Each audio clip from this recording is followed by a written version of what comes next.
구매하시게 된 이유가 어떻게 되시나요? 현대 기아에서는 경험해보지 못한 하이브리드 기술력을 가지고 있었고 판매 대수 중에 약 90% 이상이 하이브리드라고 하더라고요. 맞습니다. 장점은 뭐가 있을까요? 헤드업 디스플레이가 있어서 너무 편합니다. 동급 유일 증강현실 헤드업 디스플레이가 고급스러운 실내 디자인과 이 오픈할 파노라마 스크린이 연비 말씀 좀 부탁드릴게요. 24분 찍어본 것 같습니다. 24kg요? 더불어서 ZF 사이 핸들이 들어가는데요. BMW 못지않게 경쾌합니다. 단점은 디스플레이 조작감이 좀 어려운 점이 있습니다. 그리고 배터리 잔량이나 배터리 충전량을 볼 수 없다는 점이 사람들이 몇 가지 보고되고 있는데요. 첫 번째는 오리 소리인데요. 꾀꾀.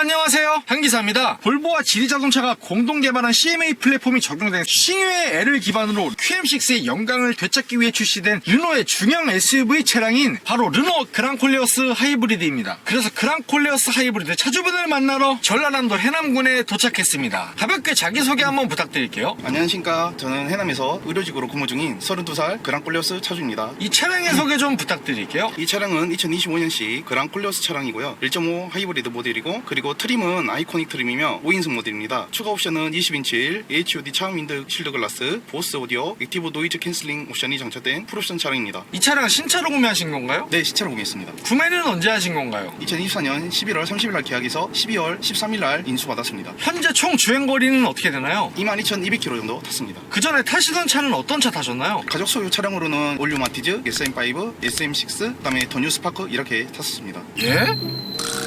타셨던 차량들의 공통 분모가 쉐보레, 르노, 삼성. 네, 맞습니다. 저희 부모님의 영향도 큰 것 같습니다.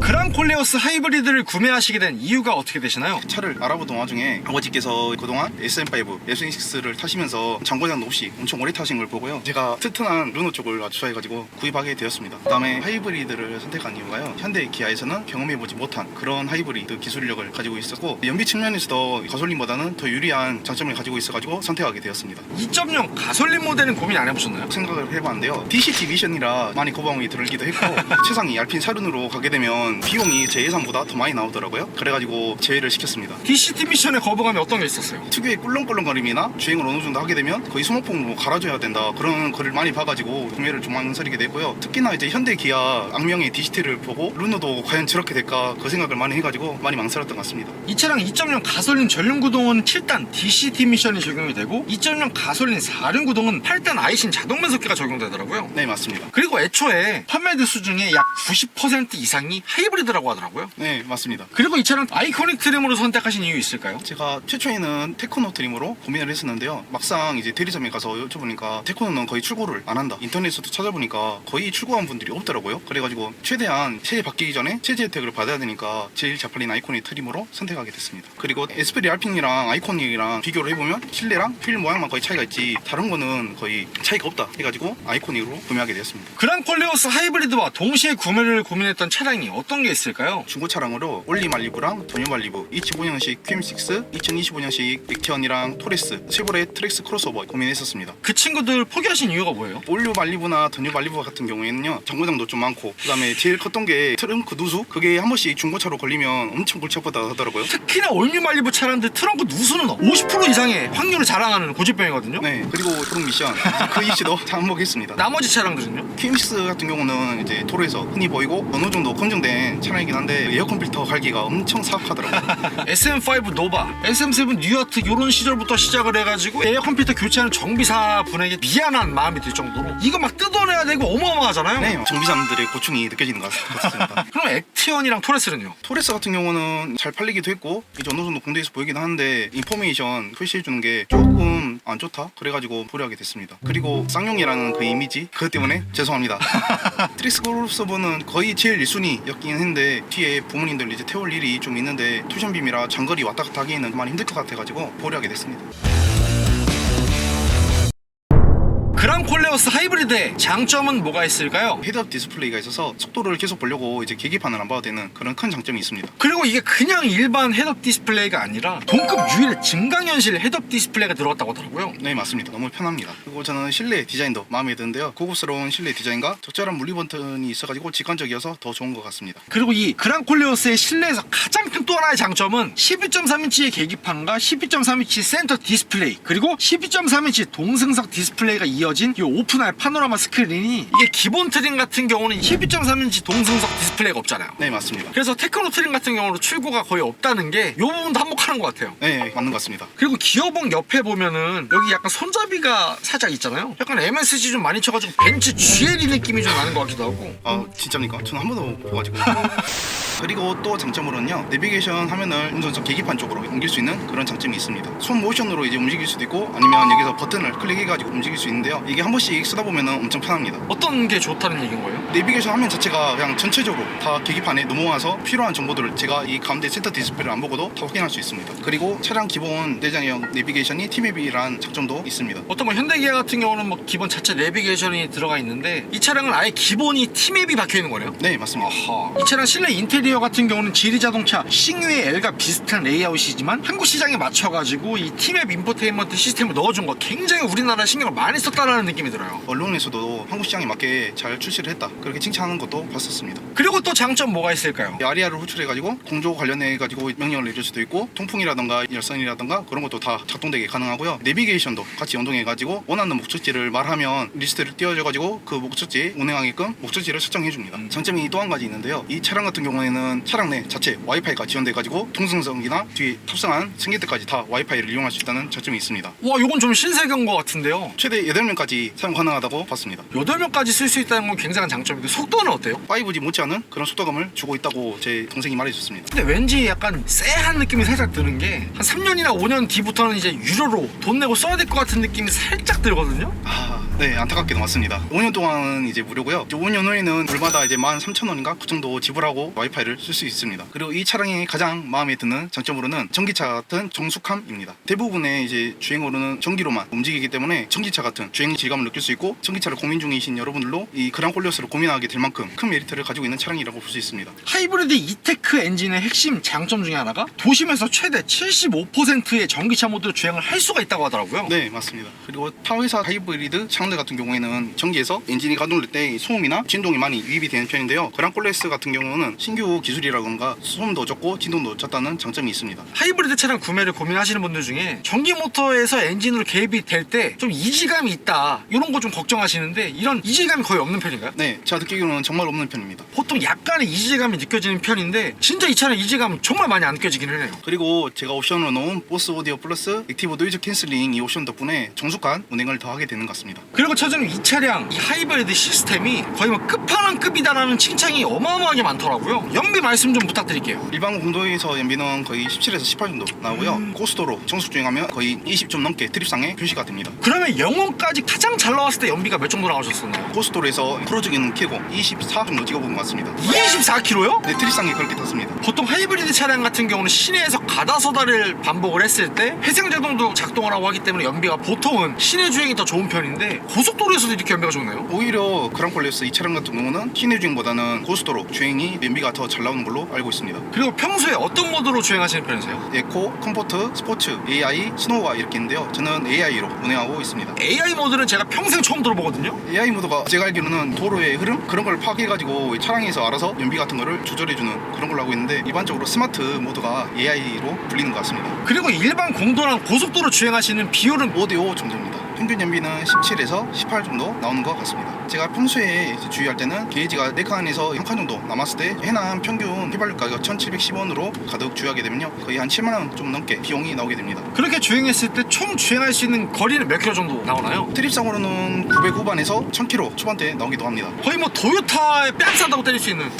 또 다른 장점으로는 2열의 넓은 공간과 평평한 바닥이 장점입니다. 2열 공간 같은 경우는 이제 동급인 소렌토나 산타페 같은 경우처럼 이제 뒷좌석에 앉은 사람이 장거리를 가도 편하게 이제 갈 수 있는 장점이 있고요. 타 차량들 보면 이제 가운데가 볼록 쏟아 있는 경우가 있는데, 이 차량 같은 경우는 평평해가지고 가운데 앉은 사람도 편하게 다리를 펼 수 있다는 장점이 있습니다. 그리고 또한 트렁크 용량도 좀 많이 넓은데요. 현대 산타페나 기아 소렌토보다는 조금 적은 용량이지만 골프백 4개 정도는 거뜬하게 들어갈 수 있는 용량입니다. 그리고 휠베이스가 2820mm거든요. 이 넓은 실내 공간과 SUV의 장점을 동시에 얻을 수 있는 차박이나 캠핑 해보셨나요? 제가 여행 가는 건 좋아하지만 캠핑이나 그런 거는 잘 안 맞아가지고 안 하게 되는 것 같습니다. 그리고 또 장점은 뭐가 있을까요? 고속 주행 시에 단단한 하체 세팅과 안전성이 높다는 그런 장점이 있습니다. 단단한 하체 세팅 덕분에 고속 주행성이 엄청 높은 편이고 코너링 돌 때도 엄청 안정적으로 돌 수 있어가지고 그랑콜레오스의 장점이 두드러지게 나타나는 것 같습니다. 더불어서 GTV4의 핸들이 들어가는데요. 핸들링이 BMW 못지않게 엄청 부드럽고 경쾌합니다. 그리고 차주님 이 차량 242마력에 23.5토크까지 나오거든요. 출력에 대해서는 마음에 드세요? 아주 출력은 충분하다고 생각합니다. 아버지 SM6 같은 경우는요, LPG라 조금 답답한 면이 있는데 그랑콜레오스 하이브리드 같은 경우는 엔진으로도 움직이고 전기로도 움직이니까 쭉쭉 밀어주는 그런 느낌이 너무 좋아가지고 출력감이 더 좋은 것 같습니다. 그리고 이 차량 그랑콜레오스 차체와 셰시에는 초고장력 강판이 소재가 많이 들어가 있기 때문에 안전성에 높은 점수를 줄 수가 있을 것 같고요. 또 다른 장점으로는 옵션 장난질이 적어가지고 좋았던 것 같습니다. 현대기아 쪽을 보면 약간 구매도 좀 많이 망설이게 되는 그런 장난질이 너무 심해가지고 애초에 현대기아는 제의를 했던 부분이 있고요. 처음에 옵션을 확인할 때 HUD랑 20인치 힐, 보스 오디오 이렇게만 딱 있어가지고 그게 제일 좋았던 것 같습니다. 옵션이 뭐 여러 개만 분산되어 있는 게 아니라 몇 개만 딱딱딱 구별할 수 있게 되어 있다 보니까 선택도 편하고. 네, 맞습니다. 그리고 저는 실외 디자인도 마음에 드는데요. 강렬한 전면 디자인이 너무 마음에 듭니다. 전면부 보시게 됐을 때 로장주 패턴, 라디에이터 그릴의 육각형 디테일이 굉장히 고급지면서 상하단이 3개씩 끊어져 있는 헤드램프와 하단부의 범퍼의 느낌이 전체적으로 고급진 느낌이 드는 것 같고, 그리고 측면부 보시게 됐을 때 가정용 SUV로 멋있는 느낌이 드는 것 같은데요. 차주님 이 차량의 휠은 몇 인치인가요? 20인치 힐입니다. 그리고 후면 또한 테일램프가 좌우로 일자로 이어지기에 차가 좌우로 길어 보이면서 하단부 범퍼의 디테일들의 마무리가 르노에서 작정을 하고 신경을 많이 써줬구나 하는 디자인이 느낌이 좋은 것 같아요. 그리고 또 마음에 드는 옵션은 차량 어플레에 게임 어플이 있어가지고 시간 때우기가 좋다는 장점이 있습니다. 게임이 한 20가지 정도 있다는 소문이 있거든요. 주로 자주 하시는 게임 뭐예요? 레이싱 게임입니다. 차주님께서 애초에 운전병 출신이시다 보니까 그죠? 네, 맞습니다. 네. 관상이 운전병 출신이 전혀 아닌데. 아, 그렇습니까? 정액 좀 보여드리겠습니다. 그리고 타 차량들에 거의 빈번하게 발생하는 엔진 오일 증가 이슈가 없다는 게 큰 장점입니다. 제가 한 달 주기로 엔진 오일 정량이 있는지 계속 확인하고 있는데요. 큰 변동 차이가 없습니다. 다만 아쉬운 점이 엔진 오일을 교환하고 나서 르노 전용 진단기를 물려가지고 초기화 작업을 해줘야 된다는 이런 얘기가 있거든요. 르노 이제 서비스 센터를 가가지고 엔진 오일 교환한 다음에 전용 진단기로 리셋을 해줘야만 엔진 경고등이 안 뜨고요. 그래서 조금 의아한 점이 저희 아버지 차량도 SM6인데 차량 내에서 이제 엔진 오일 교환하고 바로 리셋이 가능한데 이 차량 같은 경우는 그런 게 없는 거 보면은 조금 너무 아쉽다. 추후에는 업데이트를 통해 가지고 차량 자체 내에서도 리셋을 할 수 있게끔 만들어준다고 했습니다. 어떻게 보면 이 르노 코리아에서 거의 뭐 사활을 걸고 출시한 차기 때문에 센터 주기적으로 와가지고 엔진오일 교체 제대로 하고 우리가 좀 더 신경 써드릴게요 라는 뇌피셜이 아닐까 하고. 그랑콜레오스 하이브리드의 단점은 뭐가 있을까요? 디스플레이 조작감이 좀 어려운 점이 있습니다. 저처럼 이제 약간 젊은 분들은 익숙해지면 크게 상관이 없는데 나이 드신 분들이나 기계 조작에 어려우신 분들은 익히는 시간이 좀 오래 걸립니다. 보통 SM6나 QM6에 들어간 인포테인먼트 시스템인 S링크 시스템 같은 경우가 조작 구성이 좀 불편하다 라고 하시는 분들이 좀 많으셨거든요. 그거보다는 좀 더 어렵다고 저는 생각합니다. 왜냐면 차주님께서 SM6 아버님 차량도 같이 운행을 해보셨기 때문에. 그죠? 네, 이제 세세한 옵션들 같은 경우도 그랑콜레오스가 더 많아가지고 나이 드신 분들이나 기계적인 부분에 좀 어려움을 느끼신 분들은 익숙해지는 과정이 더 어려울 거라 생각합니다. 그리고 그랑콜레오스의 크리티컬한 단점 같은데요. 배터리 충전하는 실시간 상황을 볼 수 있는 것도 아니고 배터리 잔량이나 배터리 충전량을 볼 수 없다는 점이 엄청난 단점입니다. 현대 기아 같은 경우는 충전하고 있는 양이나 주행 가능한 양이 이렇게 나오는데 그랑콜레오스 같은 경우는 배터리가 이미지는 떠도 따로 몇 퍼센트 충전됐다 몇 퍼센트 남았다 그런 내용이 없어서 아쉽긴 합니다. 2020년 그 직전에 나왔던 그랜저 IG LPG 차들 같은 경우는 총 주행할 수 있는 주행 가능 거리가 안 나온다던가 연비가 트립상 안 나와요. 거의 비슷한 느낌으로 좀 이거 좀 아쉽네요. 이거. 그래서 카페 회원분들도 이 점이 너무 많이 아쉽다 이런 거를 좀 업데이트 해줬으면 좋겠다는데 르노 쪽에서 살짝 약간 소극적인 그런 경향이 있습니다. 그리고 또 다른 단점으로는 스포츠 모드에서만 RPM이 가능하다는 단점이 있습니다. 일반 모드에서는 계기판 RPM이 아예 안 보이고 스포츠 모드에서만 RPM이 보여요? 네, 맞습니다. 그럼 계기판이 아니고 그냥 내비게이션이지 뭐예요. 그것도 많이 아쉽습니다. 또 다른 단점 뭐가 있나요? 생각보다 적은 수납과 작은 컵홀더가 있는데요. 산타페나 소렌토 같은 경우는 수납 공간도 엄청 좋고 많은데 그랑콜레오스 같은 경우는 수납할 수 있는 공간도 좁고 컵홀더도 생각보다 많이 작아가지고 이게 좀 많이 아쉬운 점입니다. 그나마 이건 뭐 양반이나 선녀 같은 느낌인 게 SM7 같은 차 타잖아요? 컵홀더도 굉장히 협소한데 기어봉이랑 딱 걸리게 돼 있어가지고 그거는 심한데요. 이 친구들이 약간 전통 같은 느낌이에요 원래. 네. 그리고 외부에서 후진등의 디테일이 좀 많이 아쉬운데요. 밝은 데서는 크게 상관이 없는데 완전 깜깜한 시골길 어두운 데서는 후진등을 켜도 뒤에가 카메라가 있어도 거의 안 보이는 지형이라 차주분들이 간단하게 할 수는 다이로 알리산 번호판 등을 구입해가지고 다이하는 방법이 있습니다. 그리고 후방 어라운드 뷰 카메라에 프레임이 좀 낮고 속도가 느려가지고 화질도 좀 나쁘다고 하던데. 낮에는 크게 상관이 없는데요. 밤에 저도 느낀 건데 후진하거나 이제 어라운드 키면 밤에 좀 프레임 화질이 좀 안 좋아지는 경향이 있는 것 같습니다. 그리고 좀 아쉬운 점이라면 민감한 레이더 센서인데요. 앞에 성에가 끼거나 어느 정도 비가 너무 많이 오거나 그러면 이쪽 앞에 카메라나 레이더가 인식을 못하는가 계기판에 레이더 경고 이렇게 뜨기도 하고요. 너무 타이트하게 제동을 걸 때도 좀 많은데 분명하게 천천히 가고 있고 이제 앞에 창의물이 거리가 있는데도 갑자기 저기 혼자 긴급 제동을 걸어가지고 사람들이 깜빡깜빡 놀라는 그런 경우가 가끔씩 있었습니다. 그리고 또 다른 단점으로는 운전석이랑 보조석 통풍 시트를 키면은 소리가 좀 크다는 단점이 있고요. 한번 켜주세요. 이거 맞아요? BMW 5 시리즈 같은 경우는 통풍 시트가 시원하지 않다. 뭐 이런 건 이해하겠어요. 지금 맥스 3단입니다. 소리 엄청 커요. SM6 통풍 시트 켤 때도 이 정도는 아닌데 유독 그랑콜레스 이 차량이 통풍 시트 소음이 더 큰 것 같습니다. 그리고 거의 모든 하이브리드 차량에 나타나는 단점일 수도 있겠는데요. 그랑콜레스 같은 경우는 P1 모터가 냉간 시에 작동을 하면 소음이 의외로 꽤 크다는 단점이 있습니다. P1 모터가 정확히 뭔가요? P1 모터가 주로 이제 충전을 담당하는 이제 모터로 P1 모터가 충전이 다 될 때까지 계속 돌아가는데 그 과정이 나는 소음이 의외로 많이 큽니다. 그리고 또 다른 단점으로는 트렁크 버튼 스위치가 너무 아래에 있어가지고 차선책으로 키모션으로 다이하는 오너분들이 있고요. 2026년식부터는 보이스로 트렁크를 열고 닫을 수 있는 옵션이 추가됐다고 본 것 같습니다. 아리아 트렁크 열어줘. 이러면 트렁크 열어줘요? 네, 그런 걸로 알고 있습니다. 그리고 최근에 황당한 업데이트가 있었는데요. 2026년도식부터는 기어 변경이 원래 없이 출고가 되는 걸로 알고 있는데 최근에 이제 업데이트를 하면서 2025년식도 기어 변경을 없애버린 그런 사건이 있었습니다. 원래 이제 업데이트 목록에 적어져 있지 않은 그런 목록이었고요. 그래서 기어 변경이 없어져가지고 카페 회원분들이 좀 화가 많이 났던 경우가 있었고, 기어 변경음이 뭔지 좀 구체적으로 얘기 좀 해주세요. 제가 한 잠깐 보여드리면 이런 식으로 소리가 납니다. 이렇게 단수마다 청아한 소리가 좀 나긴 나는 거네요. 네, 맞습니다. 이거를 갑자기 25년형 차주들도 가만히 멀쩡히 타다가 업데이트를 강제로 해서 없애버린 거예요? 네, 맞습니다. 근데 차주님 소리 이거 잘 나는데요? 저는 업데이트를 안 했습니다. 카페 회원님들이 먼저 업데이트를 한 걸 보고 저는 일단 이번 업데이트는 안 했습니다. 더불어서 2025년형 초기에는 파노라마 선루프를 아예 추가조차 할 수 없었는데 지금 벌써 지금 화가 우라가 치밀어 오르죠. 살짝 조금 으라가치미긴 합니다. 2026년형 출시된 차량들부터 파노라마 선루프를 선택할 수 있게 추가가 됐다는 얘기가 있는데 이 얘기도 카페에서 논란이 있었을 것 같거든요. 초창기에는 좀 논란이 있었습니다. 수출하는 그랑콜레스 차량에는 파노라마 선루프가 들어간 차량이 있었다 해가지고 그러면 국내에도 나오겠다 그렇게 미리 알고 계셨던 분들도 계셔가지고 그렇게 크게 막 엄청 가슴 아프고 그러진 않았습니다. 그리고 이 차량이 신차다 보니까 결함들이 몇 가지 보호되고 있는데요. 첫 번째는 오리 소리인데요. 초창기 출고 받으신 분이나 그 위에도 출고 받으신 분들이 동일하게 겪었던 현상인데 꽥꽥? 네, 꽥꽥 소리 맞습니다. 뭐예요 이거? 이게 공조기에서 나는 소리인데요. 저는 이제 초창기 때 웃었지만 이번 겨울에 오리 소리가 발생이 됐었습니다.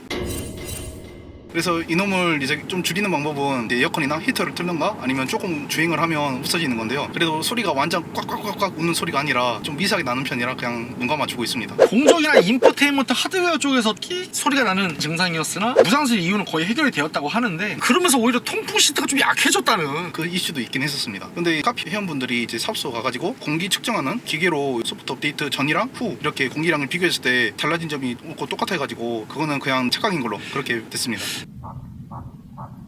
또 다른 고질병으로는 루프색 갈변이 있는데요. 진짜로 말 그대로 루프색이 갈색처럼 변하다가 그 다음에 완전 심해지면 회색으로 변하는 그런 결함이 있었습니다. 제작 공정상에 뭔가 문제가 있었다 해가지고 그래서 저도 무상 수리를 받았습니다. 루프렉이 검정색이었는데 점점 색깔이 변하는. 개선품으로 저도 교환받았고 개선품 교환하고 나서는 아직까지는 검은색 색깔 그대로 유지하고 있습니다. 하지만 이게 간단해 보여도 A필러, B필러, C필러 싹 다 뜯어내고 하다 보니까 수리 시간도 한 3-4시간 걸린다. 네, 맞습니다. 제가 오전 8시 반에 가가지고 오후 3시쯤에 끝났습니다. 지금은 좀 약간 사업소나 서비스센터 이제 직원분들이 숙련이 돼가지고 좀 더 일찍 할 수 있지 않을까. 오늘 화이팅! 그리고 테일램프 크랙 결함이 있는데요. 저는 걸리지는 않았지만 뒤에 있는 테일램프가 원인모를 이유로 크랙이 가가지고 안에 물이 유입된다거나 습기가 차는 그런 결함이 있었습니다. 아니 차주님께서 체보레 말리부 차량 포기하셨던 이유 중에 하나가 테일램프 쪽에 그 틈새 사이로 물이 유입이 돼가지고 트렁크 쪽에 물이 새는, 그래서 이 차량으로 넘어왔는데 전혀 생각하지 못한 결함입니다. 우연히 거의 세차하다가 발견하신 분들이 거의 대부분입니다. 그리고 이 차량의 소소한 디테일에서 좀 아쉬운 점이 있는데요. 그랑콜레스 차주들은 다 아시겠지만 보조석 이 아래 부분에 보면은 보스 오디오 펜 관련 통신, 냉각 관련한 그런 구멍이 뚫려 있는데 그 구멍이 워낙 커가지고 다이소에서 방충망 그 수리하는 키트로 스티커로 붙여가지고 안에 이물질 안 들어가게 개인적으로 다이를 하고 있습니다. 이거는 뭐 카페에서도 유명한 꿀팁인 거네요? 네, 꿀팁입니다. 한 번씩 이제 그 소리가 난다, 아니 왜 이거 구멍이 뚫리느냐, 그런 글이 한 번씩 종종 올라오는데, 그런 분들이 이제 이 영상을 보시고 만약 그 아래 방충망 작업을 안 했으면 한번 해보시는 게 제일 좋을 것 같습니다. 그리고 차주님, 이 차량 트렁크에서 좀 잡소리가 있다는 얘기가 좀 많은 것 같은데 저는 아직까지는 잡소리는 못 느꼈지만 그 카페 회원님들 보면 트렁크 잡소리 때문에 엄청 고통받고 계신 분들이 있더라고요. 그 사업소도 몇 번 왔다 갔다 하는데 원인도 못 찾고 그러신 분들도 꽤 있는데, 간단하게 이제 해결하신 분들도 꽤 있긴 하거든요. 트렁크 닫는 그 고리 부분에 흡음 테이프 붙여가지고 소음 좀 덜 나게 하는 그런 분들도 계시긴 하고요. 그리고 차주님, 이 차량 실사용 후기들 중에 공통적으로 언급되는 단점 중에 하나가 브레이크 감각이 좀 호불호가 갈린다, 이런 얘기가 좀 있거든요. 네, 있습니다. 네. 저는 그렇게 크게 느끼지 못하겠는데 카페 회원분들이 브레이크 담력이 조금 약하다, 아니 좀 밀린다, 이상하다, 그런 클레임이 좀 있어가지고 르노 측에서도 그걸 인지했는지 이번 업데이트 때 브레이크 온다성을 좀 개선한 걸로 알고 있습니다. 그리고 르노 타시는 분들이 제일 공감하시는 점이 있는데요, 비싼 공인비. 벌써 수리비를 걱정해요? 제가 처음 구입할 때도 르노 차량은 공비가 많다, 수리비가 많이 든다, 그런 거 걱정을 하고 사긴 했는데요. 그래도 이제 막상 키로수를 좀 많이 타다 보니까 점점 이제 돈 들어갈 게 많아지겠구나, 그런 걱정을 하게 됐습니다. 그랑콜레오스 하이브리드의 한 달 유지비는 어떻게 되나요? 차량 가격은 취등록세 포함해가지고 4,670만원 정도 나왔고요. 1,700만원 정도 이시불 했고, 나머지 36개월 할부로 해가지고 80만원 정도 납부를 했었는데, 지금 어느 정도 거의 다 상환을 해가지고 달에 20만원 정도씩 내고 있습니다. 보험료는 30살 기준 88만원 정도 나오고 있고요. 자동차세는 연납을 해가지고 지금 25만원씩 나오고 있습니다. 그리고 기름값은 한 달에 1,000km에서 2,000km 보통 타는데요, 해당 휘발유 1,710원 기준으로 만땅 채우면 14만원에서 21만원 정도 비용이 소모됩니다. 그리고 엔진오일은 제가 8,000km마다 서비스센터에서 교환하고 있는데요, 엔진오일은 제가 그냥 인터넷에서 직접 구입해가지고 가는데 필터값이나 이제 나머지 공인비는 르노 센터 비용으로 하고 있고, 비용은 제가 구입한 엔진오일 값이랑 포함해서 거의 11만원에서 12만원 정도 비용이 소모되고 있습니다. 그리고 아직 타이어 교체는 안 했지만 제 20인치 휠 기준으로 80만원에서 90만원 정도 비용이 나온다고 인터넷에서 글을 본 적이 있습니다. 이게 국내 제품 기준인가요? 국내 크루징 정품 기준으로 알고 있습니다. 그래서 총 한 달 유지비는 자동차세 20만원, 그다음에 유류비 21만원 정도 해가지고 41만원 정도 나오고 있고요. 보험비를 제가 다 연납을 하고 있거든요. 달마다 한 달 기준으로 환산하면 71,000원씩 나옵니다. 그렇게 하면 한 52만원 정도 비용이 나옵니다. 그랑콜레오스를 구매하신 걸 후회하시진 않나요? 저는 전혀 후회였습니다. 그럼 이 차량 100점 만점에 몇 점 정도 줄 수 있을까요? 저는 95점 주겠습니다. 큰 고장 없이 잘 지금 운행하고 있어서 그렇게 큰 점수를 줬습니다. 마지막으로 하고 싶으신 말씀 있으실까요? 제가 이제 병원에서 근무하다 보면은 진상 환자분들이나 보호자분들을 만나게 되는데요, 저희가 안 그래도 일도 힘든데 그렇게까지 계속 진상 부리고 그러시면 저희가 너무 더 힘들어요. 그래서 저희를 격려와 응원으로 위로해 줬으면 좋겠습니다. 그리고 색다른 하이브리드를 느끼고 싶으시면 그랑콜레오스를 적극 추천드립니다.